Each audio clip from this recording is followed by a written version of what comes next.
And the Texas starter last night, Cliff Lee, Mr. Playoffs, had won. He was 7-0 in his last 7 postseason decisions. I think it was the second or third longest winning streak of all time. And he came in with a postseason ERA of 1.26. That's phenomenal.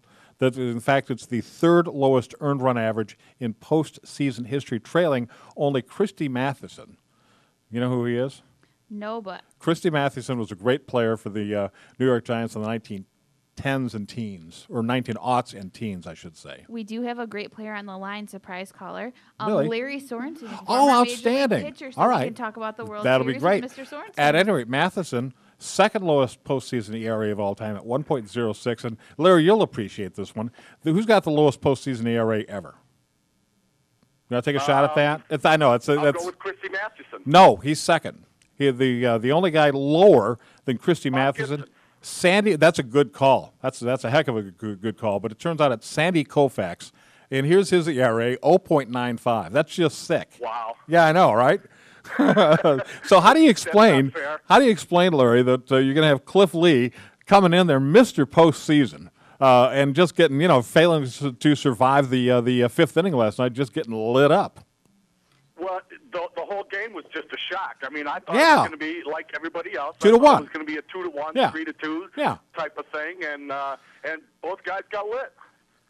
Yeah, I mean, and sometimes you can't explain it. I don't know if it was nerves or what have you, but, you pitched in the major leagues, Larry Sorensen. You know that and I used to talk to guys after ball games, put that microphone out there, and they'd talk about what a thin line it is between, having tremendous success and just getting torched.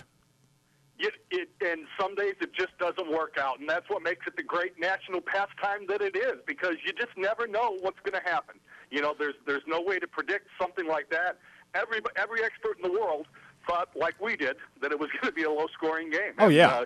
Just wasn't. Both guys got torched. Here's another stat that I like. The team which has won Game 1 of the World Series has won 11 of the last 13 series and 6 of the last 7. However, with this caveat, San Francisco won Game 1 of the 2002 World Series, and then, of course, they collapsed late and wound up losing that series to the L.A. Angels.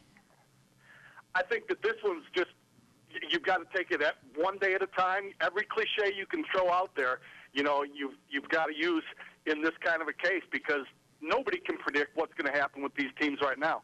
Absolutely right. All right, Larry, thanks for checking in. I hope all is well with you. It's always good to hear your voice.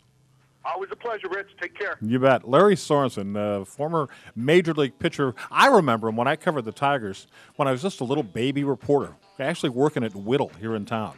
It was my first covering the Tigers gig, and Lary Sorensen pitched for the Milwaukee Brewers. And I remember them coming to town, and I remember talking to Lary Sorensen after baseball games.